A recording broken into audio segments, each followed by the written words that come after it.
Nakatakdang sumabak si Filipino lightweight prospect Gerald Into sa isang tune-up fight ngayong Pebrero sa General Santos City bilang paghahanda sa kanyang WBO title fight sa China sa Abril.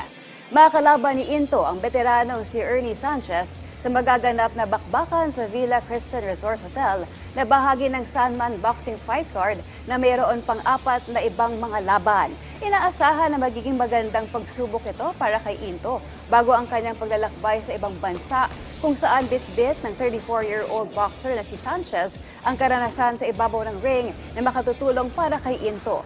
Nakatakda kasing harapin ni Into si Yang Qiangchan ng China sa Xiamen sa Abril para sa bakanting WBO Global Lightweight title. Ang 26-year-old na si Into ay may dalang record na 13 panalo at 1 talo, 10 sa kanyang panalo natapos via knockout.